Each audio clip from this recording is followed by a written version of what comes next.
అందరికీ నమస్తే. 5 డేస్ అయింది రాష్ట్రం మొత్తం సైలెంట్. ఎందుకు సైలెంట్ ఉందో? పరిపాలన పడికేసిందా? పరిపాలన లేదు, పాలిటిక్స్ లేవు, పాడు మాటలు లేవు, బూతులు లేవు, ఏమీ లేవు, అంతా సైలెంట్. తెలంగాణ మొత్తం సైలెంట్ అయింది.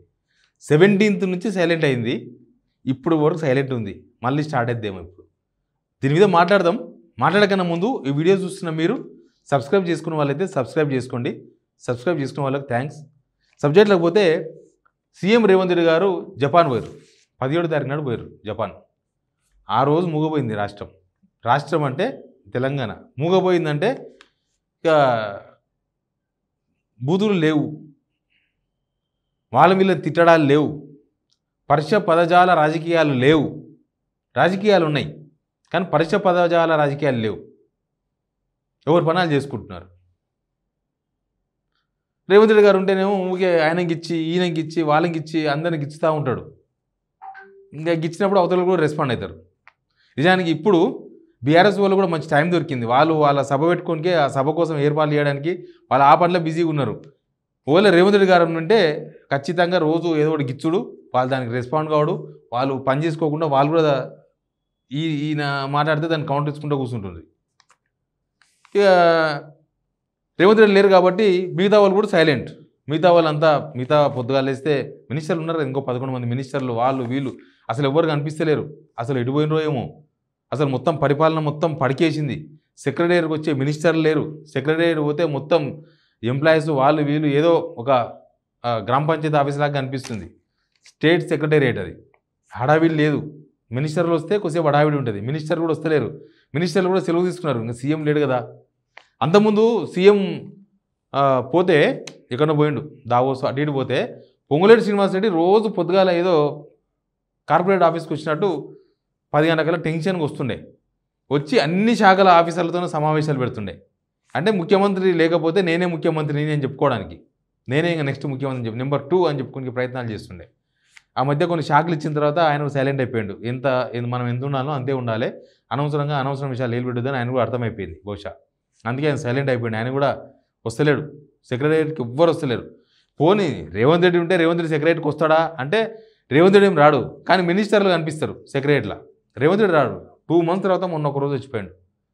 అంతకుముందు 2 months గ్యాప్ వచ్చిపోయింది. ఆయన మొత్తం ఇప్పటికి వాళ్ళ గవర్నమెంట్ వచ్చి దాదాపు 17 నెలలు అవుతుంది కదా. 17 times కూడా రాలే. నాకు తెలిసి 10 సార్లు వచ్చేటాడు అంతా కలిపి. ఫస్ట్లో ఎక్కువ సార్లు వచ్చిండు. రోజు వచ్చిండు, ఒక 2 వారాలు సెలవు రోజులు తప్ప. ఇంకా తర్వాత 2 నెలలకు ఒకసారి ఎప్పుడో అడపా దడప వాస్తు సరి చేసిన తర్వాత కూడా రేవంత్ రెడ్డి సెక్రటరీ వస్తలేరు. ఇంకా మినిస్టర్లు యథారాజా తథా ప్రజ. మినిస్టర్లు అసలే వస్తలేరు. రేవంత్ రెడ్డి గారు విదేశాలకు పోయిన తర్వాత ఇక్కడ మొత్తం అసలు ఏమీ లేదు. అసలు ఇక పరిపాలన నడవాలి. యాక్చువల్గా ఏదో రాష్ట్రపతి పరిపాలన ఉంటుంది. రాష్ట్రపతి పాలన ఉంటే కూడా ఇంతకన్నా ఇంకా కొద్దిగా జోరుగా ఉంటుంది. రాష్ట్రపతి పాలన కన్నా దారుణంగా కనిపిస్తుంది స్టేట్లో. అందరూ అదే మాట్లాడుకుంటున్నారు. అసలు గవర్నమెంట్ ఉందా? పరిపాలన ఉందా? అసలు ఏం నడుస్తుంది తెలంగాణలో? ఏమవుతుంది? ఇప్పుడు 4 స్కీములు ఇచ్చారు అనుకోండి. 4 స్కీములు ఇస్తే లబ్ధిదారులు రోజు గుర్తు చేసుకుంటారు. అయ్యా ఇచ్చిండయ్యా ఫలానే, నా కడుపు చల్లకుండా నాకు అది వచ్చింది, నాకు ఇది ఇచ్చిండ్రు అని చెప్పుకోనికి అవకాశం ఉంటుంది. అది లేదు. ఇక ఉన్న ఫలంగా ఎమ్మెల్యేలు ఆయన పోయేటప్పుడు యాక్చువల్గా మీటింగ్ పెట్టిండు హోటల్లో. మీటింగ్ పెట్టి ఎమ్మెల్యేలు అందరికీ దిశానిర్దేశం చేసిపోయాడు. ఏమని? మీరు జనాల్లో ఉండాలి, ప్రభుత్వ పథకాలు జనాలకు తీసుకుపోవాలి అని. కొంతమంది పోయినరు. కొంతమంది పోతే తులం బంగారం ఎక్కడా, మాకు ఆ స్కీమ్ రాలే, మాకు ఈ స్కీమ్ రాలే, మీరు ఆ హామీ ఇచ్చిర్రు, ఎప్పుడు ఇస్తారు, మా ఊర్లో రోడ్లు లేవు, మా ఊర్లో అది లేదు, మాకు ఇది కావాలి అది కావాలని చెప్పి చూసిరు కదా. కొంతమంది ఎమ్మెల్యేలను చూసిండ్రు మీరు. వర్ధనపేట ఎమ్మెల్యే పోయినప్పుడు ఏం జరిగిందో చూసిండ్రు. చొప్పదండి ఎమ్మెల్యే పోయినప్పుడు ఏం జరిగిందో చూసిండ్రు. ఈ ఎమ్మెల్యేలు పోయినప్పుడు ఏం జరుగుతుందో తెలుస్తుంది. దాంతో మిగతా ఎమ్మెల్యేలు కూడా సైలెంట్ అయిపోయారు. ఎందుకు అనవసరంగా పోవడం? ఆయన పోయి విదేశాల్లో కూర్చున్నాడు, మనం పోయి మాత్రం జనాలతో ఎందుకు తిట్లు తినాలనుకున్నారేమో బహుశా. ఎమ్మెల్యేలు అంతా బంద్ చేసినారు. ఇక మినిస్టర్లో ఒక ప్రోగ్రామ్ పెట్టిన రైతు మేళ అని పెట్టుకొని హెలికాప్టర్ వేసుకొని 2 రోజులు తిరిగినరు. కథం అయిపోయింది పని, వాళ్ళ పని ఇంకేం లేదు. ఇక ఏం చేసేది లేదు. ఇంక హెడ్ మాస్టర్ లేకపోతే టీచర్ల పని ఎట్లుంటుందో, గుంపు మేస్త్రి లేకపోతే మిగతా మేస్త్రీల పని గట్లే ఉంటుంది అన్నట్టు కనిపిస్తుంది. రేవంత్ రెడ్డి లేడు, ఆయన దారి ఆయన చూసుకున్నాడు, ఆయన మంచిగా విదేశాల్లో తిరుగుతున్నాడు, మనకేం కర్మ, వాళ్ళ చుట్టూ వీళ్ళ చుట్టూ తిరిగి జనాలకు పోయి వాళ్ళతో తిట్లు తిని ఈ తిప్పాలంతా ఎందుకు అనుకున్నారేమో. లేదా సెక్రటరీ పోయి రివ్యూలు చేసి సెక్రటరీలో మళ్ళీ ఏదో వస్తే మళ్ళీ ఏదో పేపర్లో రాస్తే మళ్ళీ జనాలంతా రివర్స్ అయ్యి ఈ రివ్యూలు ఎట్టుంటే వీళ్ళు చేసే రివ్యూలు రూల్స్ పెట్టే రివ్యూలు తప్ప వేరే రివ్యూలు ఏముండవు. ఫలానాకి ఏం రూల్స్ పెట్టాలి.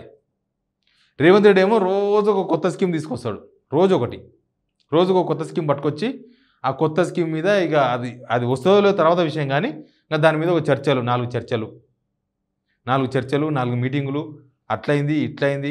పోయినసారి బీఆర్ఎస్లో అట్లా చేసినారు, ఇచ్చేది తక్కువ, వాళ్ళ మీద మాట్లాడేది ఎక్కువ. మీరు గవర్నమెంట్లో ఉన్నప్పుడు మీరే ఇవ్వాలి, ఇక పోయిన గవర్నమెంట్ ఇవ్వలేదు కాబట్టి మీ గవర్నమెంట్ వచ్చింది. అట్లాంటప్పుడు మీరు పాత గవర్నమెంట్ ఇవ్వలేదు, ఇంకా వాళ్ళు ఇవ్వలేదు వీళ్ళు ఇవ్వలేదు అని ఏడ్చుకుంటూ ఉండడం తప్ప, ఈ గవర్నమెంట్ వచ్చినాక జనాలు అరే ఈ గవర్నమెంట్ మాకు ఇచ్చింది, మేము ఓటేసి గెలిపిస్తున్నందుకు అని చెప్పి ఒక ధైర్యాన్ని కల్పించలేకపోయారు, ఒక నమ్మకాన్ని కల్పించలేకపోయింది గవర్నమెంట్. ఇంకా ఎవరి పనులు చేసుకుంటున్నారు మంచిగా. ప్రైవేట్ పనులు జరుగుతున్నాయి కానీ గవర్నమెంట్ పనులు జరుగుతలేవు. అందుకే రాష్ట్రపతి పరిపాలన ఎందుకంటున్నా అంటే, రాష్ట్రపతి పాలన ఉంటే కూడా ఈ స్కీమ్స్ అంతకుముందు గవర్నమెంట్ పెట్టిన స్కీమ్స్ ఉంటాయి కదా, దానిలో మ్యాక్సిమం డబ్బులు అడ్జస్ట్ అయినంత వరకు వస్తాయి. ఇక ఈ పరిపాలకులు ఏం చేయాలంటే, డబ్బులు ఉన్నా లేకపోయినా దాన్ని అడ్జస్ట్ చేసి, లేకపోతే గవర్నమెంట్ ఇన్కమ్ పెంచుకొని వాళ్ళు ఏదైతే హామీలు ఇచ్చిండ్రో అవి దానిలో కొన్ని భర్తీ చేసుకుంటా ఇచ్చుకుంటా అట్లా పోతూ ఉంటారు గవర్నమెంట్ అంటే.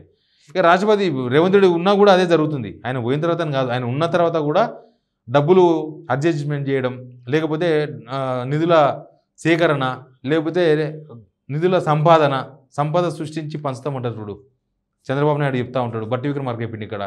ఆ సంపద సృష్టించే పనిలో లేరు. సంపద సృష్టిస్తే హామీలు అమలవుతాయి, సంపదను సృష్టించకపోగా మొత్తం దివాలా తీసింది. కాబట్టి ఇక ఇప్పుడు అనవసరంగా దాన్ని భుజాలు వేసుకొని మనం ఎందుకు ఊరకాలే, అవసరం లేదని చెప్పేసి అంత సైలెంట్ అయిపోయారు. ఇక రేవంత్ రెడ్డి వస్తే మళ్ళా పాలిటిక్స్ స్టార్ట్ అవుతాయి. ఏం పాలిటిక్స్ స్టార్ట్ అవుతుందో మీకు అందరికీ తెలుసు. రేవంత్ రెడ్డి పోయి మొత్తం జపాన్లో ఉండాలంటే అట్లేం లేదు. కాకపోతే చెప్తున్నా, ఈ బూత్ రాజకీయం అయితే లేదు. బూత్ రాజకీయం మొత్తం లాస్ట్ చూస్తున్నాం కదా, మాట్లాడుతున్నారు వాళ్ళు వీళ్ళు, కానీ బూత్ రాజకీయం మాట్లాడతలేరు. ఆరోపణలు చేస్తున్నారు, వాళ్ళు ఏదో మాట్లాడుతున్నారు, వీళ్ళు విమర్శలు చేస్తున్నారు, దానికి ఎవరో మాట్లాడుతున్నారు, అంతవరకే. దానికి సమాధానం చెప్పే ప్రయత్నం చేస్తున్నారు. ఇప్పుడు బీఆర్ఎస్ సభ మీద మాట్లాడుతారు వీళ్ళు, దానికి బీఆర్ఎస్ వాళ్ళు కౌంటర్ ఇస్తున్నారు, అంతవరకే. కానీ ఈ తిట్కాలు అవి లేవు. తిట్కాలంటే మీకు తెలుసు కదా, అన్నీ ఆ బూతులు అన్నీ వస్తాయి, అవన్నీ ఏమి లేవు మొత్తానికి. ఎనీవే రాష్ట్రంలో అసలు గవర్నమెంట్ ఉందా లేదా అర్థం కాని సిచ్యువేషన్ వచ్చింది. రేవంత్ రెడ్డి ఉన్నప్పటి నుంచే ఉంది, రేవంత్ రెడ్డి పోయిన తర్వాత మొత్తానికి అర్థమైపోయింది అసలు గవర్నమెంట్ ఉందా లేదా. గవర్నమెంట్ ఉంటే ఇట్లా ఎందుకు ఉంటుంది, గవర్నమెంట్ లేదు కాబట్టి ఇట్లా ఉంది. సంవత్సరాల తర్వాత కూడా గవర్నమెంట్ ఉందో లేదో అని, నాకు స్పష్ట జ్ఞానం ఉందో లేదో అని చెక్ చేసుకునే పరిస్థితి వచ్చింది అని అంటే, అది గవర్నమెంట్ అర్థం చేసుకోవాలి, పరిపాలన చేసే వాళ్ళు అర్థం చేసుకోవాలి. ఎందుకు ఇట్లాంటి పరిస్థితి వచ్చింది, ఎందుకు ఇంత దారుణమైన చర్చ ఉంది, ఎందుకు దారుణమైన సిచ్యువేషన్ వచ్చింది అనేది. Please subscribe signal TV.